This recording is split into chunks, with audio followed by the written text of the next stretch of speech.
Bakunzi bacu b'Isaro Life TV twongeye twagarutse. Bakunzi bacu rero nk'uko duhora tubibagezaho kugira ngo twiganirire tunabagezeho iby'abantu bagiye bavuga ku bintu bitandukanye bijyanye n'ubuzima no gutuma ubuzima bugenda neza.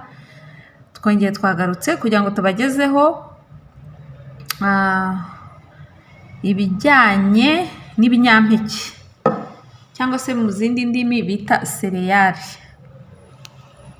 Bakunzi bacu rero uwabageze hano bwa mbere yakora subscribe, agakora like, agakora na share ndetse agashyiraho na comment y'uko abyumva kugira ngo dukomeze twimerere neza, tugire amagara mazima, dutekereze neza, duse neza, tumere neza, mbega ibintu byose bigende neza.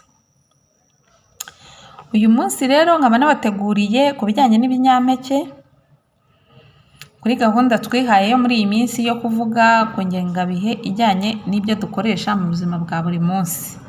Hari bike rero nabashije kubategurira ari byo ngira ngo mbagezeho uyu munsi.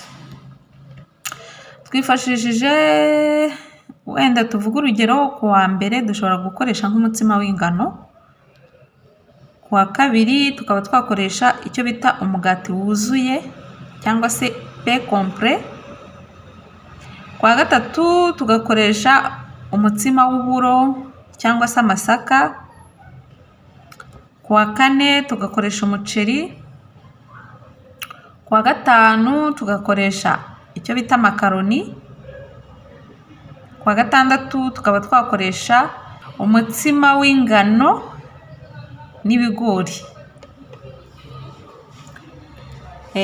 Aba ari akarusho iyo ubiriye nk'uko Imana yabiremye. Tuvuga urugero bigifite ka gahu k'inyuma ukabisya nyine bidakoho agahu k'inyuma,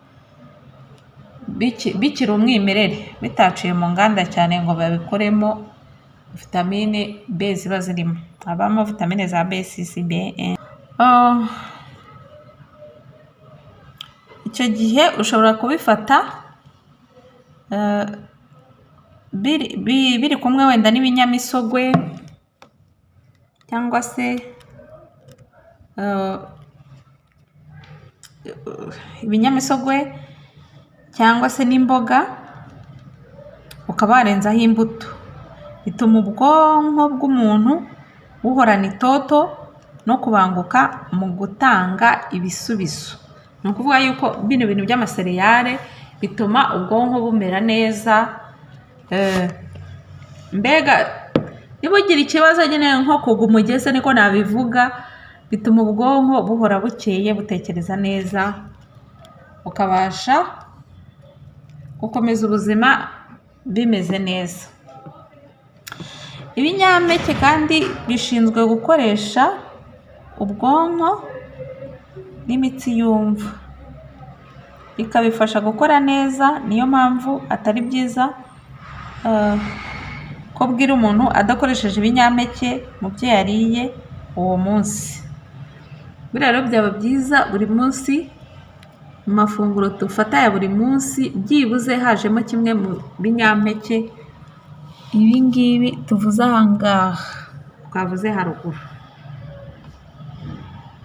Bikungahaye mu mavitamine menshi nka vitamine B6 na vitamine B1 ndetse n'izindi. Ni nazo zishinzwe gutuma ubwonko bw'umuntu bwibuka kandi bugahora ku gihe. Bikwiriye gufata umwanya munini mu mirire y'umuryango. Bana bya bindi nyine twamenyereye byo gukora agasosi, utuntu nyine turi aho tw'udufiriti, oya, ahubwo tuba dukwiye gufata bino binyampeke neza kuri gahunda kandi hafi ya buri munsi. Muri mafunguro ya buri munsi dufata mbega ntaburemo ibyo bintu by'ibinyampeke. Ni ukuvuga ngo nk'abantu baba babirya bikiri umwimerere bidaciye mu nganda ntibarwara indwara z'ubwonko cyangwa se iz'amara,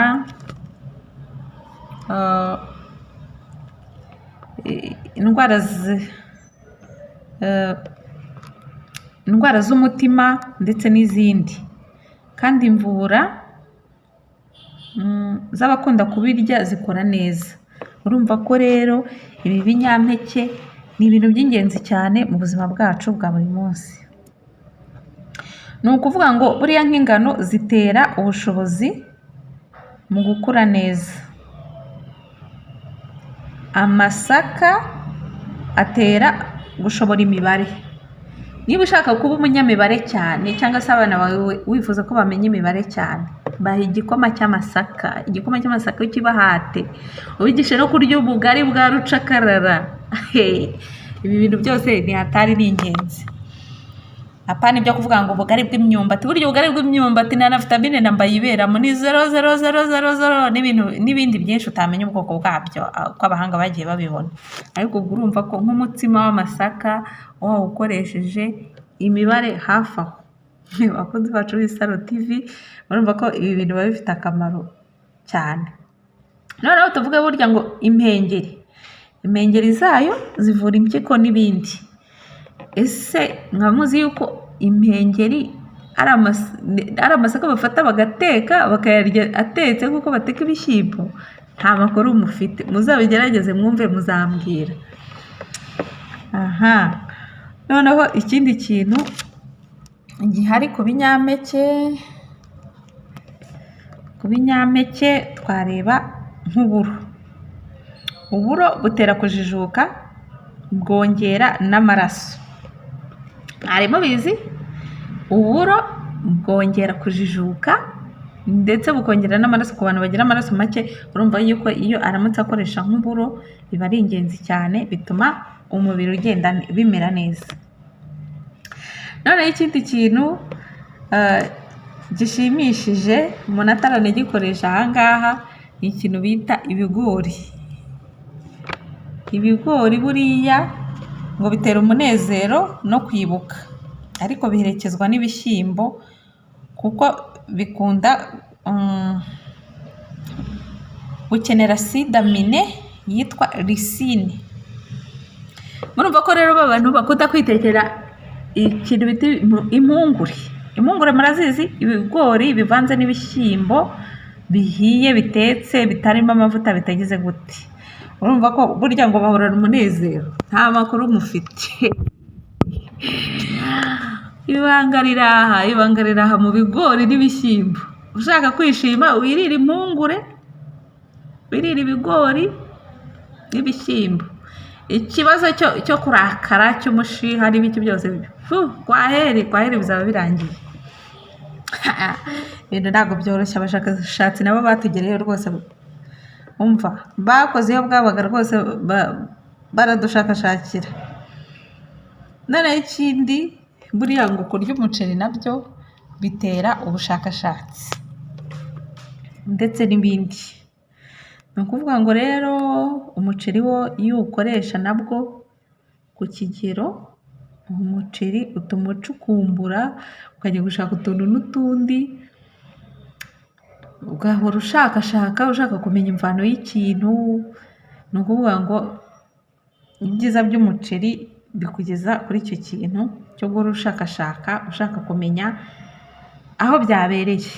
Mu mvugo z'ab'iki gihe nuko biba bimeze, ugomba gushaka aho byabereye rwose. Iyo urya umuceri ni ukuvuga ngo uba wibitseho utuntu n'utundi ujya gushaka impamvu yatwo. Ibi byose rero tuvuze umumaro bifitiye umumaro ubwonko cyane, ariko bikora n'ibindi byinshi mu zindi ngingo z'umubiri. Murumva ko rero ahanini ibinyampeke ni ukuvuga ngo ni nk'ibiribwa bikangura ubwonko, bigatuma umuntu abasha gutekereza neza, ubuzima bukagenda neza, ariko nabyo bikafatwa muri gahunda. Bakunzi bacu rero b'Isaro Life TV, murumva yuko tubagejejeho ibintu bijyanye n'ibinyampeke n'icyo abashakashatsi bagiye babibonaho, kandi murumva yuko ni byiza pe, ni byiza, ntacyo bitwaye kuba umuntu yabimenya, uramutse wumvise nawe bigushimishije bikagushimisha, ufite kusharinga inshuti yawe, ukabashyiraho like, ukatubwira nawe ikindi kintu waba ubiziho, ugakora na komenti kugira ngo dukomeze kubashakashakira natwe ibindi bintu tugomba kubagezaho, amagara yacu akomeze kugenda neza, dukomeze mbega tumere neza. Nanjye icyo mbifuriza ni uko mwagira amagara mazima, ni ukuvuga ngo nanjye simba nicaye mpora mbashakashakira ikintu cyatuma ubuzima bwanyu n'ubwanjye bigenda neza. Bakunzi bacu rero b'Isaro Life TV, ni ibingibi nari yateganyije kubategurira, mbaye ndekeye aha, naho ubutaha. Murakoze kandi ndabakunda cyane.